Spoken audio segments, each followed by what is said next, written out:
Risk and return.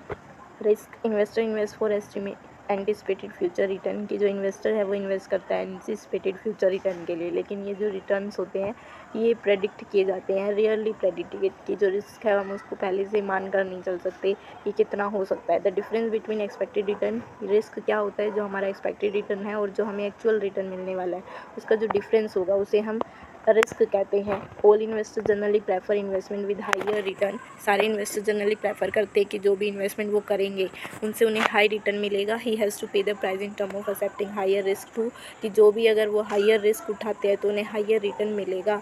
Investor prefer करते हैं less risk investment को रिस्कियर इन्वेस्टमेंट में, जहाँ पर उनको लगता है कि इस तरह का इन्वेस्टमेंट करने से हमें ज़्यादा रिस्क उठाना पड़ सकता है, तो वो ज़्यादातर यही प्रेफर करना चाहते हैं कि उन्हें कम रिस्क मिले रिस्कियर इन्वेस्टमेंट में। गवर्नमेंट बॉन्ड जो होते हैं वो रिस्क फ्री इन्वेस्टमेंट में आते हैं, जिसके ऊपर कोई किसी भी तरह का रिस्क नहीं होता, क्योंकि गवर्नमेंट के पास होते हैं वो इन्वेस्टमेंट। रिस्क दो टाइप के हो सकते हैं, सिस्टमेटिक यानी अनकंट्रोलेबल जिनको हम कंट्रोल नहीं कर सकते, और अनसिस्टमेटिक या फिर कंट्रोलेबल जिनको हम कंट्रोल कर सकते हैं। तो इसमें जब सिस्टमेटिक और अनकंट्रोलेबल की बात करते हैं तो तीन तरह के रिस्क इसमें है, market research risk, interest rate risk और परचेजिंग पावर रिस्क। और जब हम बात करते हैं अनसिस्टमेटिक की तो बिजनेस रिस्क और फाइनेंशियल रिस्क को इन्वॉल्व किया गया है। सिस्टमेटिक रिस्क क्या होता है, it affect the entire market, ये पूरे मार्केट को अफेक्ट करता है। It indicate the entire market is moving in particular direction, ये देखता है कि पूरा मार्केट एक पर्टिकुलर डायरेक्शन में जा रहा है।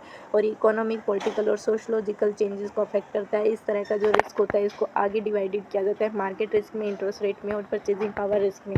मार्केट रिस्क क्या होता है, जैक क्लार्क फ्रांसिस ने डिफाइन किया मार्केट रिस्क को कि एक पोर्शन होता है टोटल वेरिएबिलिटी का, कि जो रिटर्न उसे मिलेगा अल्टरनेटिंग फोर्सेस से, बुल या बियर मार्केट से, पोर्शन होगा टोटल वेरिएबिलिटी का, कि कोई चेंज होता है रिटर्न में जो हमने एक्सपेक्ट कर रखा है बुल या बियर मार्केट की वजह से, या फिर जो हमें एक्चुअल रिटर्न मिलता है, उन दोनों के बीच में जो डिफरेंस आएगा वो हमारा मार्केट रिस्क में दिखाएंगे। When the security index move upward, की जब सिक्योरिटी का इंडेक्स ऊपर की तरफ जाता है तो सिग्निफिकेंट पीरियड ऑफ में टाइम में इसको बुल मार्केट कहा जाता है।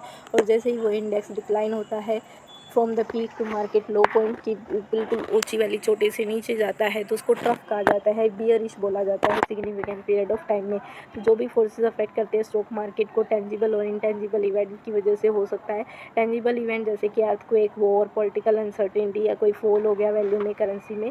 इंटेंजिबल इवेंट्स मार्केट साइकोलॉजी से आते हैं। For example in 1996 political turmoil and recession in the economy resulted in the fall of share price, कि 1996 में एक पॉलिटिकल टर्मोइल आया था, रिसेशन था इकोनॉमी में, जिसकी वजह से शेयर प्राइस घट गए थे और स्मॉल इन्वेस्टर ने मार्केट में विश्वास करना छोड़ दिया था। There was a rush to sell the share, कि वहाँ पर बहुत भीड़ थी कि वो अपने शेयर्स को बेचना चाहते हैं, स्टॉक्स को बेचना चाहते हैं प्राइमरी मार्केट में, पर नॉट रिसीव वेल, वो भी उनको अच्छे से रिसीव नहीं हुआ था। Interest rate risk is the variation in single period rate of return, की जो सिंगल पीरियड का रेट ऑफ रिटर्न है जो फ्लक्चुएशन के द्वारा आ रहा है मार्केट इंटरेस्ट रेट में, उसके वेरिएशन को दिखाता है। मोस्टली इफेक्ट करता है प्राइस बॉन्ड्स के, डिबेंचर्स के और स्टॉक्स के।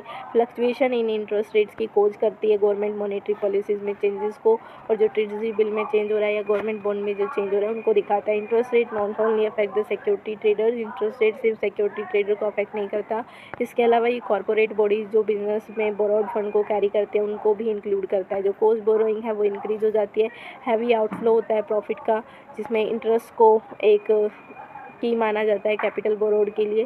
This would lead to reduction in earning per share, इससे अर्निंग पर शेयर कम हो जाती है और हमारे जो शेयर है उसका प्राइस भी डाउन चला जाता है। जैसे कि इन अप्रैल 1996 more of initial public offering of many company ripen under subscribe की, इनिशियल पब्लिक ऑफरिंग में बहुत सारी कंपनीज अंडर सब्सक्राइब थी, बट आईडीबीआई और आईएफसी के जो बॉन्ड थे उन्होंने अपने आप को ओवर सब्सक्राइब कर रखा था। तो जो अश्योर्ड रेट ऑफ रिटर्न था वो इन्वेस्टर को अट्रैक्ट करता था कि स्टॉक मार्केट से बॉन्ड मार्केट में वो आ जाए। नेक्स्ट है परचेजिंग पावर रिस्क, कि जो भी वेरिएशन थे रिटर्न्स के वो लॉस की वजह से हो रहे थे, परचेजिंग पावर ऑफ करेंसी के अंदर जो लॉस हो रहा था उसकी वजह से हो रहे थे। इन्फ्लेशन एक रीज़न हो सकता है जिसमें परचेजिंग पावर में लॉस हो जाता है। इन्फ्लेशन डीम पुल या फिर पोस्ट पुल हो सकती है। अब डिमांड पुल इन्फ्लेशन क्या होती है, the demand for goods and services are in excess of their supply, की जहाँ पर डिमांड और गुड्स एंड सर्विसेज की जो डिमांड है वो सप्लाई से ज़्यादा हो जाती है, सप्लाई को इंक्रीज नहीं किया जाता unless there is an expansion of labour force, जब तक कि इसमें लेबर फोर्स का एक्सपेंशन ना हो।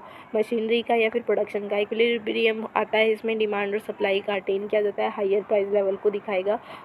कॉस्ट पुश इन्फ्लेशन में हम प्राइस को राइज करते हैं, जो कॉस्ट को इंक्रीज़ करने में मदद करता है। Increase in cost of raw material, इससे रॉ मटेरियल का कॉस्ट बढ़ जाता है। लेबर का makes the cost of production high, इससे कॉस्ट ऑफ प्रोडक्शन हाई हो जाता है और हाई प्राइस लेवल के साथ ये ख़त्म होता है। तो जो वर्किंग फोर्स है वो ट्राई कर सकती है कॉरपोरेट में कि वो अपने इंक्रीज़ कर सके शेयर शेयर के कॉस्ट को इंक्रीज़ कर सकती है। हायर वेजेस के साथ कॉस्ट पुश इन्फ्लेशन इसमें एक स्पायरिंग इफेक्ट डालती है प्राइस लेवल पर। अनसिस्टमेटिक रिस्क जो मैनेजियल इन एफिशिएंसी की वजह से हो सकता है, टेक्नोलॉजिकल चेंज की वजह से, प्रोडक्शन प्रोसेस के चेंज की वजह से, या फिर जो भी रॉ मटेरियल अवेलेबल है उसकी वजह से हो सकता है।